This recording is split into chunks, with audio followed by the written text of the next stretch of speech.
नमस्कार। आज की भावगंगा के 312वें अंक में आपका स्वागत है, अभिनंदन है।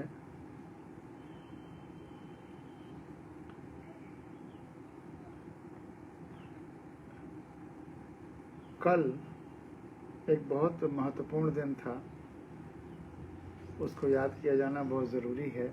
मैं कल भावगंगा नहीं हो पाई, इसलिए उस पर चर्चा नहीं हो पाई। कल अमर शहीद भगत सिंह, राजगुरु, सुखदेव के बलिदान दिवस था, तो उसकी ढेर सारी शुभकामनाएं, मंगल कामनाएं, और हम सबको उनको नमन। आपने सोचा होगा कि मैं उनके बलिदान दिवस पर श्रद्धांजलि के साथ साथ शुभकामना क्यों दे रहा हूं।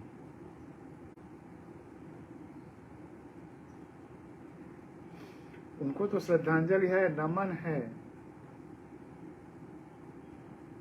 लेकिन शुभकामना आपको यह इसलिए दे रहा हूं कि आप उनकी कुर्बानी को याद रखें, उनके सपनों को याद रखें और उनके सपनों को पूरा करें। यही आपके लिए शुभकामना है कि उनके शुभ सपनों को यूं ही बर्बाद न जाने दें,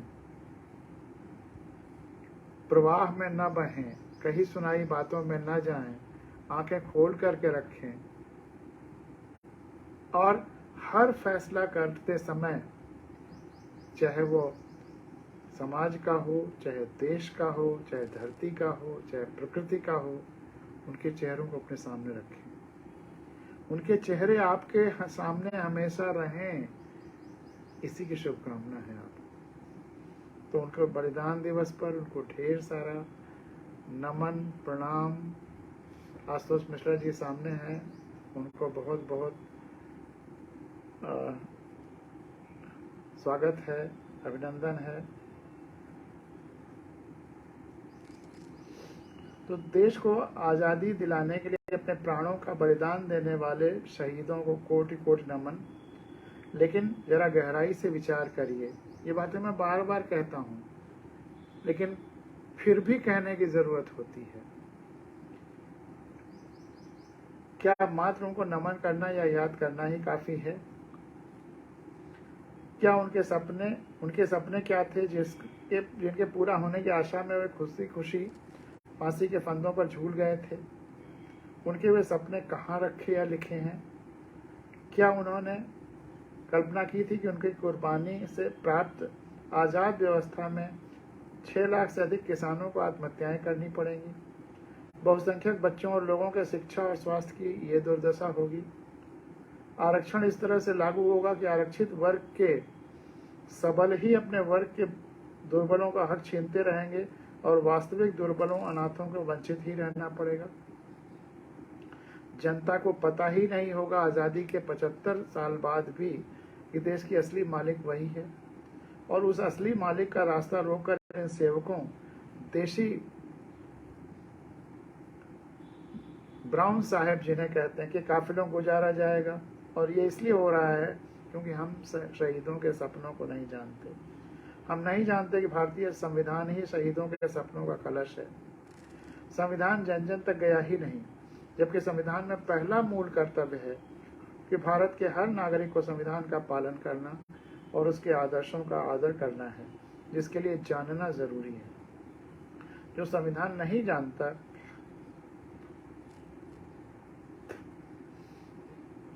नहीं जानता, वह नागरिक नहीं, महज भीड़ का हिस्सा ही है। इसीलिए देश अभी भी भीड़ तंत्र होकर चल रहा है। हम भूल गए संविधान सभा की उन महान विभूतियों को, राजेंद्र बाबू को पूरी तरह से भूल गए, और राजेंद्र बाबू और अंबेडकर के शब्दों को, जो उन्होंने संविधान पास करते समय 26 नवंबर 1949 को कहा था। राजेंद्र बाबू संविधान सभा के अध्यक्ष थे, लेकिन उनको पूरी तरह से भूल गए। दोनों ने कहा था कि अगर अच्छे चरित्रवान, संवेदनशील, ईमानदार और चरित्रवान लोग चुनकर नहीं आएंगे तो अच्छा संविधान भी देश को खुशहाल नहीं कर पाएगा। उन्होंने दोहरी जिम्मेदारी दी, अच्छे चरित्रवान, ईमानदार, संवेदनशील लोगों को कि वे चुनाव में प्रत्याशी बनेंगे और भारत के लोगों को, हम भारत के लोगों को कि वे ऐसे लोगों को चुनाव में जिताएंगे। इसके लिए ज़रूरी है कि चुनाव जाति, धर्म, शराब, बाहुबल, बड़े बड़े कटआउट, सैकड़ों हजारों गाड़ियों के काफिले, मीडिया द्वारा बनाई गई इमेज के आधार पर यह अति खर्चीला न हो। जो भी बहुत अधिक धन, करोड़ों अरबों रुपए खर्च करके चुनाव जीतेगा, चाहे व्यक्ति हो, पार्टी हो, नंबर 1 का हो, नंबर 2 का हो, चाहे वो रुपए, हाँ, तो वो कई गुना कमाएगा और उसी में लगा रहेगा। जनता और उसकी सेवा और समस्याएं सुलझाना और शहीदों के सपनों के अनुसार व्यवस्था चलाना उसके लिए एक और हो जाएगा। तो आइए, कल जो शहीद दिवस गुजरा है उसके उपलक्ष्य में अपने अंतःस्थल में प्रतिज्ञा करें, प्रण करें कि मात्र शहीदों को श्रद्धांजलि देकर अपने कर्तव्य की इतिश्री नहीं मान लेंगे, बल्कि उनके सपनों को पूरा करने के लिए जी जान से लग जाएंगे। भगीरथ बनकर उनके सपनों की गंगा, संविधान की गंगा को जन जन तक ले जाएंगे और यही भावगंगा का सदैव उद्देश्य रहा है। हर चुनाव में, चाहे वो लोकसभा, विधानसभा, नगर निकाय या गांव पंचायतों का हो, कई राज्यों में, प्रांतों के चुनाव होने वाले हैं। अच्छे चरित्रवान, ईमानदार, संवेदनशील लोगों को ही प्रत्याशी बनाने के लिए उत्साहित करें और जिताएं। शहीदों के सपनों को पूरा करने वालों को जिताएंगे, न कि पैसे, शराब, जाति, धर्म, बाहुबल, अतिप्रचार, मीडिया में बड़े बड़े विज्ञापन और प्रचार, भौकाल बनाने या जिताऊपन के आधार पर। लोग कहते हैं कि उसको वोट देंगे जो जिताऊ होगा, इनको वोट नहीं देंगे, भले अच्छे हैं क्योंकि जिताऊ नहीं है। जिताऊ का क्या मतलब है? कोई अपने पीठ पर जब पैदा हुआ तो जिताऊपन का छप्पा लगा के आया था क्या? जिसको आप पसंद करेंगे, जिसके काम अच्छे हों, जिसको आप वोट दे देंगे, तो वही जिताऊ है। जिताऊ और कोई नहीं होता है। बाकी तो यह आपको बरगलाने का, गलत विचारधारा या अफवाह फैलाने का ये तरीका है कि ये जिताऊ है। जो करोड़ों खर्च कर रहा है वो जिताऊ है, और जो सेवा की भावना से जाएगा वो जिताऊ नहीं है, क्योंकि आप उसको वोट नहीं देंगे इसलिए वो जिताऊ नहीं है। तो आँख खोल करके वोट दीजिए। तो अंत में अपनी वो 2 लाइनें, आओ हम सब मिलजुल कर शहीदों के सपनों को साकार कराएं, अच्छे और संवेदनशील व्यक्ति को चुनकर अपना प्रतिनिधि बनाएं।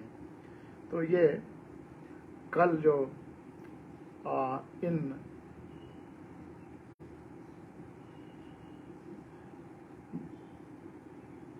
महान तपस्वियों, शहीदों का शहीद दिवस था, बलिदान दिवस था, उसके लिए हम सबके श्रद्धांजलि और नमन स्वरूप। और अब कुछ प्रतिक्रियाएं। रमेश चंद्र श्रीवास्तव जी लखनऊ से लिखते हैं, बहुत ही अच्छा और सार्थक वीडियो है। पिछकल के वीडियो के बारे में, परसों के, आदरणीय। कल अंक नहीं हुआ था, इसीलिए बलिदान, शहीदों के बलिदान दिवस पर प्रोग्राम नहीं हो पाया, तो आज हम लोग उसको भी उन्हें याद कर रहे हैं और ये प्रतिज्ञा कर रहे हैं। बहुत ही अच्छा और सार्थक वीडियो है। आदरणीय, हार्दिक आभार और शुभकामनाएं। आदरणीय, ये रमेश चंद्र श्रीवास्तव जी का है। आशुतोष मिश्रा जी ने लिखा, अद्भुत, अद्भुतम, सादर प्रणाम सर।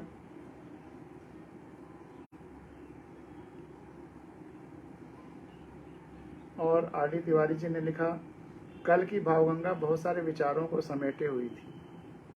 समाज की और राजनीतिक प्रक्रियाओं पर किस प्रकार भावनाओं को उभार कर उन्माद भर दिया जाता है, उस पर यह बात याद आई जिसमें कहा गया था कि भीड़ का IQ, इंटेलिजेंस क्वोशेंट, किसी भीड़ का इंटेलिजेंस क्वोशेंट वक्ता के IQ, जो बोल रहा है उसके IQ, और भीड़ की संख्या का भागफल होता है। तो अगर वक्ता का या जो बोल रहा है उसका IQ 100 है और सुनने वाले 1000 हैं, तो फिर उसका जो IQ है वो 100 डिवाइडेड बाई 1000 यानी कि 0.1 हुआ। यह आर.डी. तिवारी जी का की प्रतिक्रिया है। उस हिसाब से भावगंगा बची हुई है। क्योंकि सामने तो कोई नहीं है, साक्षात सामने तो कोई नहीं है। हाँ, सुधीर पांडे जी देख रहे हैं, तो अगर मेरा जो भी IQ हो, एक सुधीर पांडे जी का अगर डिवाइड कर दिया जाए तो फिर मेरा IQ यथावत रहेगा। तो और जहां अपार भीड़ आ जाती है एक साथ, कहीं ना कहीं वहां खतरा रहता है, या तो जुटाई गई है या कुछ बंटने वाला है। सोच विचार वाली स्थितियों में ऐसी अपार भीड़ नहीं आती है, या कहीं कुछ जादू टोने की बात है जिस पर विश्वास करके लोग तमाशा देखने के लिए तमाशाई आ जाते हैं। जहां मानसिक परिवर्तन की बात होती है, जहां हमें प्रतिज्ञाएं लेने की बात होती है, जहां जीवन बदलने की बात होती है, जहां वैचारिक परिवर्तन की बात होती है, वहां भीड़ ज्यादा नहीं रहती, वहां धीरे धीरे ही काम होता है। तो यह बात उन संस्थाओं और धर्मों तथा वादों पर लागू होती है जिन्होंने संवेदनाओं को कुंद कर रखा है। तो उन्होंने लिखा कि समाज की और राजनीतिक प्रक्रियाओं पर किस प्रकार भावनाओं को उभार कर उन्माद भर दिया जाता है, उस पर यह बात याद आई जिसमें कहा गया था कि भीड़ का इंटेलिजेंस कोशेंट वक्ता के इंटेलिजेंस कोशेंट और भीड़ की संख्या का भागफल होता है। IQ और भीड़ की संख्या का भागफल होता है। यह बात उन तमाम संस्थाओं और धर्मों तथा वादों पर लागू होती है जिन्होंने संवेदनाओं को कुंद कर रखा है। ऐसे जिन लोगों का उदाहरण आपने दिया है, उनकी प्रतिभा और भाव प्रवणता सराहनीय किंतु दुर्लभ है। यही लोग वह धुरी हैं जिन पर पृथ्वी टिकी है। फिर भी हालात देखकर मन दुखी होता है। भावगंगा विस्तार और शांति का संबल है। साभार, RD तिवारी। धन्यवाद। तिवारी जी। राजेश शर्मा मुजफ्फरपुर का एक अद्भुत प्रतिक्रिया आई है। श्रीमान जी, नए वर्ष की शुभकामनाएं। परिवार सहित 311 नंबर की भावगंगा को सुना, बहुत सुंदर लगा। अंधे होकर समाज में गलत निर्णय में हम लोग जो हाँ में हाँ मिलाते हैं, ये वास्तव में यह धृतराष्ट्र की नीति है जो समाज के पतन का कारण बनती है। और जो आंखों का उदाहरण आपने प्रस्तुत किया, गजब का उदाहरण है। अब एक बहुत हृदय को झकझोर देने वाली बात उन्होंने लिखी। 11 मार्च 2023 को मेरे भतीजे का शरीर पंच तत्वों में विलीन हो गया। 11 मार्च 2023 को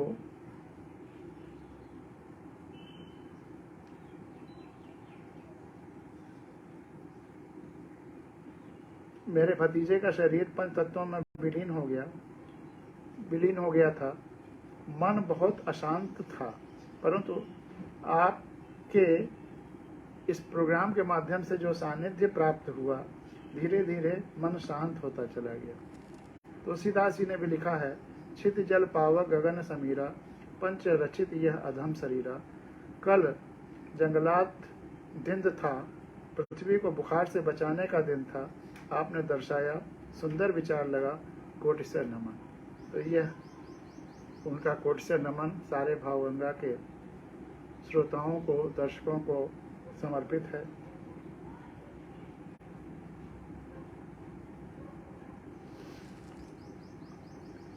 डॉक्टर SG अब्बास साहब टोरंटो कनाडा से लिखते हैं, प्रिय गिरीश जी, आज कई दिनों बाद भावगंगा सुनने का सुअवसर प्राप्त हुआ।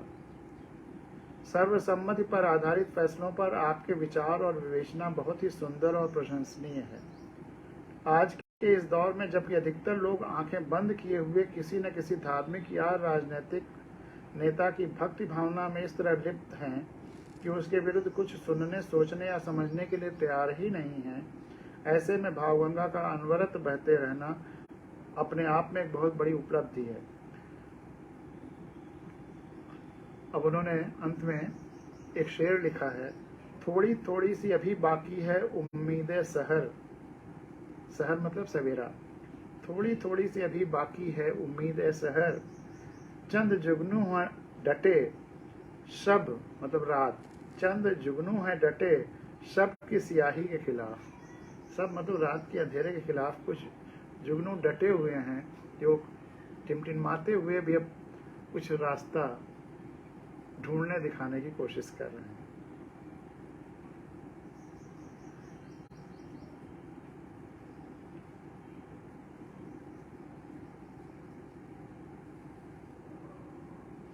तो ये प्रतिक्रियाएं थी और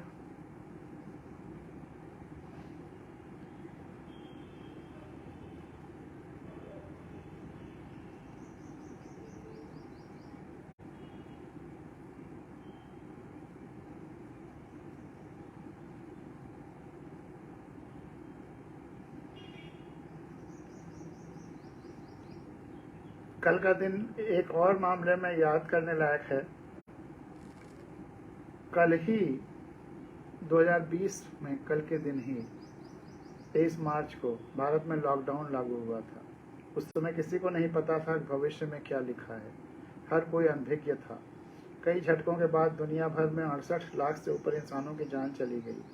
हम जो आज मार्च 2023 देख रहे हैं, इस जीवन के लिए एग्जिस्टेंस को, ईश्वर को, संपूर्णता को बहुत बहुत धन्यवाद है कि हम यह दिन देख पा रहे हैं।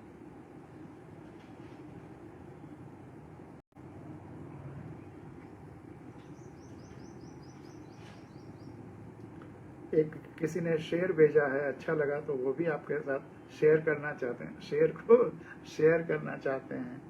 सोचा ही नहीं था जिंदगी में ऐसे भी फसाने होंगे, रोना भी जरूरी होगा और आंसू भी छुपाने होंगे। सोचा ही नहीं था जिंदगी में ऐसे भी फसाने होंगे, कहानियां किस्से होंगे, रोना भी जरूरी होगा और आंसू भी छिपाने होंगे। भावगंगा में तो अक्सर होता है, कई बार आंखों में आंसू आ जाता है, लेकिन कोशिश करता हूँ छिपाने की पानी पी पे करके। और ऐसा ही एक किस्सा, सच्चा किस्सा आपके सामने रख रहा हूँ। बहुत संवेदनशील एक किस्सा है, सच्चा किस्सा है। और वो किस्सा किसका है? नारायण मूर्ति की डॉटर का। जब वो छोटी थी, 5-6 साल,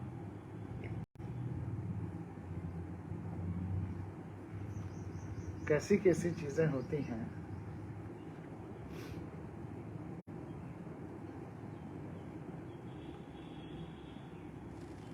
नारायण मूर्ति ने लिखा है अपने मेमोयर्स में, नारायण मूर्ति कहते हैं, my wife called, how long will you be with that newspaper, will you come here and make your darling daughter eat her food. कब तक आप अखबारों में खोए रहेंगे, आइए और अपनी प्रिय बेटी को खाना खिलाइए। And make your darling daughter eat her food, और उसको कहिए कि वो खाना खाए, उसको खाना खिलाइए, उसको खाना खिलाने के लिए प्रेरित करिए।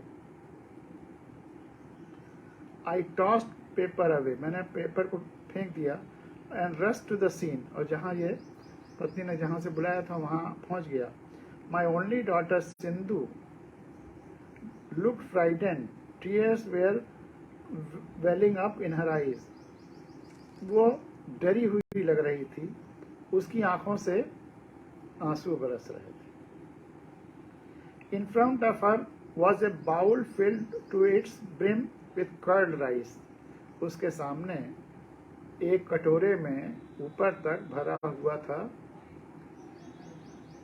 कर्ड राइस, दही और चावल। Sindhu is a nice child, Sindhu बहुत अच्छी लड़की है।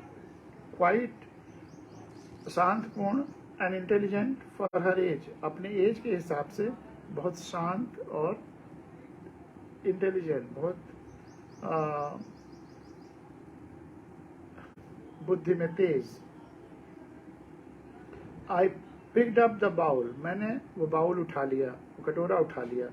Sindhu darling, why don't you take a few mouthful of this curd rice, तुम इसमें से कुछ कौर या कुछ घूंट चावल दही के नहीं ले लेती हो. Just for dad's sake dear, अपने डैडी के, जैसे पहले गांव में खिलाते थे ना कि एक और डैडी के नाम, एक और अम्मी के नाम, एक और किसके किसके नाम, जितने रिश्तेदार हैं और जितने परिचित हैं सबके नाम एक और खिलाया जाता था. तो इन्होंने शुरुआत की कि एक और डैडी के नाम, या ये आज का ये ब्रेकफास्ट या ये कर्ड राइस डैडी के नाम खा लो. Sindhu softened a bit, Sindhu थोड़ा नरम पड़ी, शायद माँ ने ज़्यादा डांटा होगा तो इसलिए डरी हुई थी, तो सिंधु थोड़ा नरम पड़ी. एंड वाइप्ड हर टीयर्स, उसने अपने आंसू पोछे. With the back of her hand, मतलब अपने जैसे हम लोग बचपन में कहाँ कौन रुमाल रखता था, बस अपना आँख पोछ लिया अपने बैक ऑफ हैंड, ऐसे ही. Okay dad I will eat, उसने कहा कि ओके डैड, डैडी हम खा लेंगे.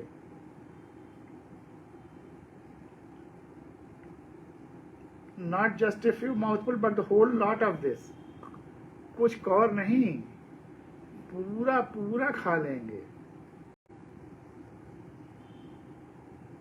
बट यू शुड, लेकिन आपको, उसके बाद थोड़ा रुकी सहमी, थोड़ा हेजिटेट की, थोड़ा हिचकिचाई, फिर बोली, dad if I eat the entire curd rice will you give me whatever I ask for, अगर मैं पूरा राइस खा लूं कर्ड राइस तो जो मैं मांगूंगी वह आप देंगे. Promise. I covered the pink soft hand extended by my water with mine and clinched the deal. Promise मैंने कहा, and I covered the pink soft, उसने अपना pink soft मतलब कोमल गुलाबी हाथ जो उसने बढ़ाए थे मेरी तरफ, मैंने उसको अपने हाथ में ले लिया और कहा प्रॉमिस, मैं वादा करता हूँ. एंड क्लिंच द डील, और ये हमारे उसके बीच में ये समझौता हो गया कि वो खा लेगी और मैं उसकी बात पूरी करूँगा. Now I became a bit anxious. Sindhu dear, you should not insist on getting a computer or any such expensive items.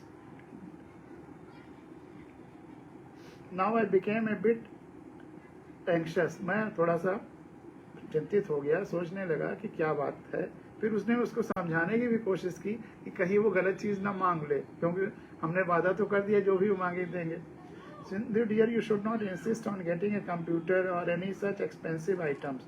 Dad does not have that kind of money right now, okay? तो बहुत महंगी चीज computer या वो सब मत मांगना, तुम्हारे डैडी के पास अभी इतना पैसा नहीं है. No dad, I do not want anything expensive. मैं कोई महंगी चीज नहीं चाहती हूँ. Slowly and painfully she finished eating. धीरे धीरे और थोड़ा दर्द के साथ, एक तो हो सकता है कि जो बात कहने जा रही है उसका दर्द, और जो मांगने जा रही है उसका दर्द, और शायद कर्ड राइस ज्यादा हो उस, लेकिन फिनिश करने का वादा किया है उसका दर्द. तो slowly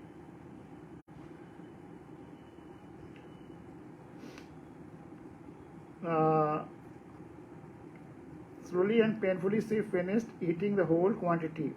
I was silently angry with my wife and my mother for forcing her, my child, to eat something that she detested. मैं, मतलब नारायण मूर्ति कह रहे हैं, मुझे खराब लग रहा था कि मेरी पत्नी और मेरी माँ जबरदस्ती इस छोटे से बच्चे को जो चीज वो नहीं खाना चाहती, कर्ड राइस है उसको नहीं पसंद होगा उतना, उसको खाने के लिए इतना जबरदस्ती कर रही थी. आफ्टर द ऑर्डील वॉज थ्रू, ये पूरा जो घटना है जब ये पूरा हो गया, Sindhu came to me with her eyes wide with expectation. All our attention was on her. Sindhu came to, अब जब उसने खत्म कर लिया तब मेरे पास आ गई और उसकी आंखें खूब फैली हुई थी उम्मीद में कि वो जो वो मांगेगी वो मैं उसे दे दूंगा। All our attention was on her. अब वो कहती है, dad I want to have my head shaved off this Sunday. इस इतवार को मैं चाहती हूँ अपना सर शेव करा देना, सर के सारे बाल, सर को मुंडा करा देना, मुंडी करा देना। That I want to have my head shaved off this Sunday was her demand. उसकी यही एक इच्छा थी कि उसका सर शेव कर दिया जाए, करा दिया जाए। Atrocious shouted my wife. Narayan मूर्ति की वाइफ चिल्लाई, atrocious, ये तो बहुत भयानक है। A girl child having her head shaved off, impossible. एक छोटी सी बच्ची और उसका सर शेव कर दिया जाए तो impossible. Never in my family. परिवार में ऐसा कभी हुआ ही नहीं। My mother rasped. She has been watching too much of television. इधर से मेरी माँ भी उस पर बरस पड़ी कि वो बहुत ज्यादा टीवी देखती है। Our culture is getting totally spoiled with these TV programs. और इन टीवी प्रोग्रामों की वजह से हमारा पूरा कल्चर, पूरा जो सभ्यता है, संस्कृति है, सब विनष्ट हो रहा है। Sindhu darling, why don't you ask for something else? We will be sad seeing you with a clean shaven head. तो नारायण मूर्ति कहते हैं, सिंधु डार्लिंग, प्रिय Sindhu, Why don't you ask for something else? कुछ और क्यों नहीं मांग लेती? हम बहुत दुखी होंगे तुम्हारे सर से सारे बाल कटवा करके और तुम्हें इस सर को इस रूप में देख करके। मैंने अपनी तरफ से, नारायण मूर्ति कहते हैं कि मैंने अपनी तरफ से इस तरह उसको मनाने की कोशिश की। I tried to plead with her that you saw how difficult it was for me to eat that curd rice.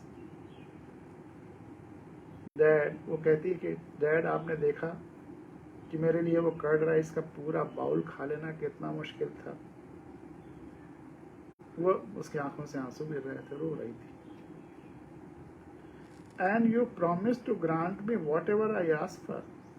और आपने मुझे प्रॉमिस किया कि जो मैं मांग रही हूँ उसको आप देंगे। Now you are going back on your words. अब आप अपने शब्दों से वापस जाने की कोशिश कर रहे हैं जो आपने वचन दिए हैं।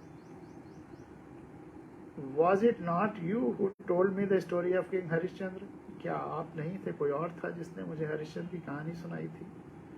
And it's moral that we should honor our promises no matter what. और हमको अपने promises को honor करना चाहिए चाहे जो हो। आपने ये सब सोचा होता प्रॉमिस करने के पहले, जब आप प्रॉमिस कर चुके हैं कि मेरी हर इच्छा पूरी करेंगे, तो मेरी छोटी सी इच्छा पूरी नहीं करने लिए अब आप इधर उधर सोच रहे हैं। It was time for me to call the shots. ये अब मेरे लिए समय आ गया था, नारायण मूर्ति कहते हैं, कि हम लोग फैसला कर ही डालें। Our promise must be kept. हमने जो तुमको वादा किया है वो पूरा किया जाएगा। Are you out of your mind? अब coerced my mother and wife. अब मेरे नारायण मूर्ति की माँ और नारायण मूर्ति की पत्नी एक साथ बोल पड़ी कि क्या आपका दिमाग खराब हो गया है, दिमाग खत्म हो गया है या दिमाग सरक गया है? आउट ऑफ माइंड, क्या दिमाग के बिना हो गए हो?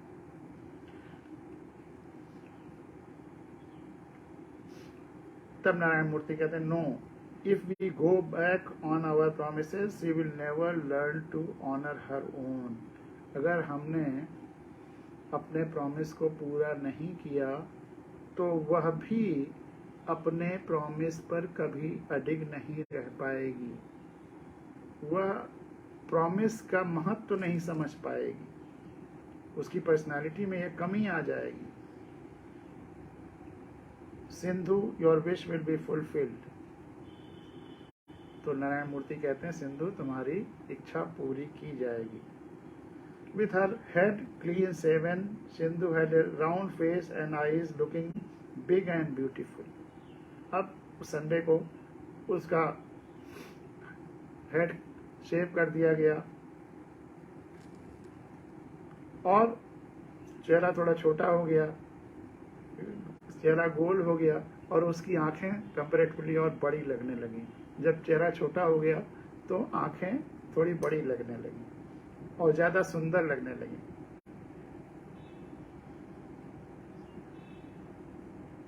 अब on Monday morning I dropped her at her school.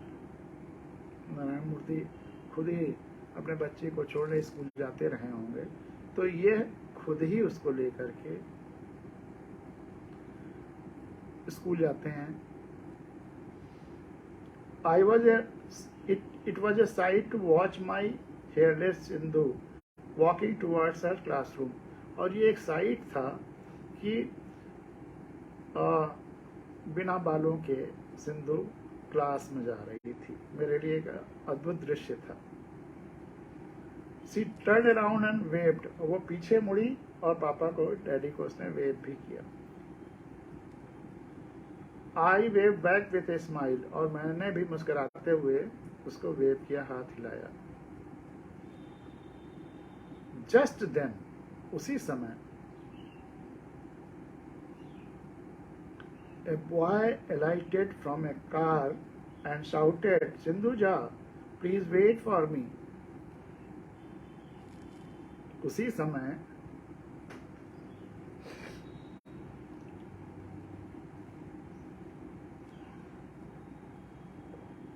एक कार से एक लड़का उतरा और जोर से चिल्लाया, "सिंधुजा रुको, मैं भी आ रहा हूं।" What struck me was the hairless head of the boy। Narayan मूर्ति को आश्चर्य हुआ कि वो जो लड़का था उसके भी बाल नहीं थे। Maybe that is the instep, I thought। तो नारायण मूर्ति को लगा शायद इसके बाल कटाने का उस लड़के के बाल न होने से कुछ संबंध हो, कुछ इन दोनों में कोई हो सकता है कुछ इसका रीजन से जुड़ा हुआ हो। A lady got out of car and came to me।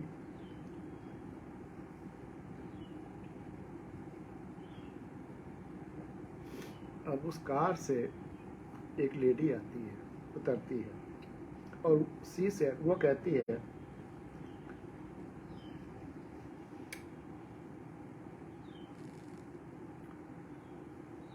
"Sir, your daughter Sindhuja is great indeed।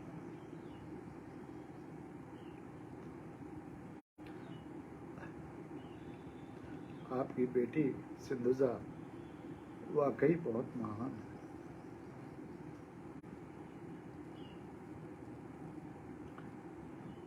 That boy who is walking alone with your daughter is my son। Along with your daughter is my son। और जो लड़का सिंधुजा के साथ जा रहा है वो मेरा बेटा है, Harish. He is suffering from leukemia। वह ब्लड कैंसर से सफर कर रहा है, उसका मरीज है। She paused to muffle her sobs। वो थोड़ा रुकी अपने रोने को कंट्रोल करने के लिए।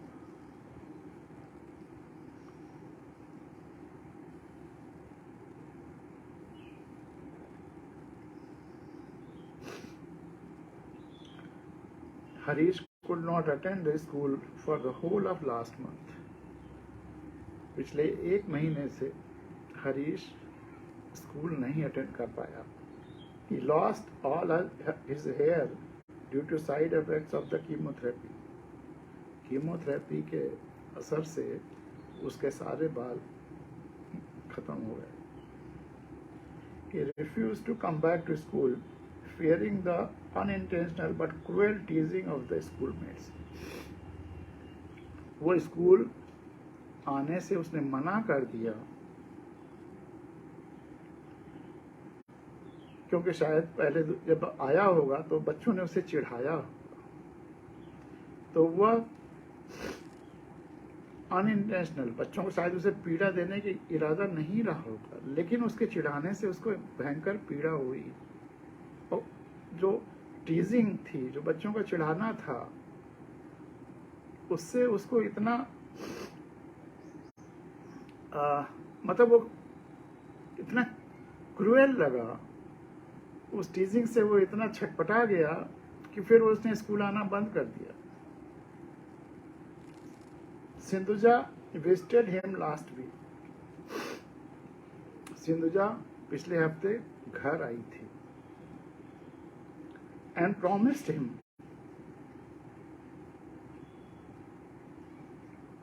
that she will take care of the teasing issue.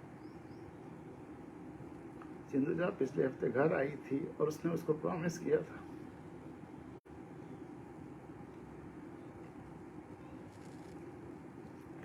कि चिढ़ाने वाले इस मुद्दे को वो सेटल करेगी, और वो भी अपना बाल कटवा लेगी। But I never imagined she would sacrifice her lovely hair for the sake of my son.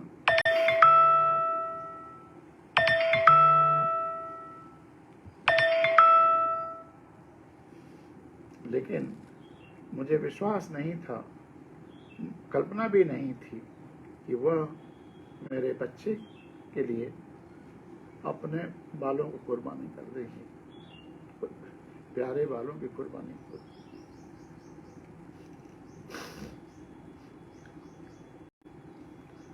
अब वो लेडी कहती है, sir you and your wife are blessed to have such a noble soul as your daughter. कि sir, Narayan Murthy कहती, आप और आपके wife blessed हैं, ईश्वर की अनुकंपा है, इतना नोबल सोल आपको अपने बेटी का रूप में मिली। नारायण मूर्ति आगे लिखते हैं, I stood transfixed with tears. मैं एकदम से अवाक सा खड़ा रह गया, स्थिर, भर आंसू आ रहे थे। My little angel, you are teaching me how selfless real love is. तो वो कह रहे हैं कि माई लिटिल एंजल, मेरी प्यारी परी, तुम मुझे सिखा रही हो, या तुमने मुझे सिखाया है कि क्या सेल्फलेस प्रेम होता है, क्या निश्चल प्रेम होता है, या निस्वार्थ प्रेम होता है। The happiest people on this planet are not those who live on their own terms. इस धरती पर जो सबसे खुश लोग हैं, हैप्पीएस्ट लोग हैं, वो नहीं हैं जो अपने टर्म्स पर, अपने खुशी के लिए या अपनी इच्छा के लिए सब कुछ करते हैं,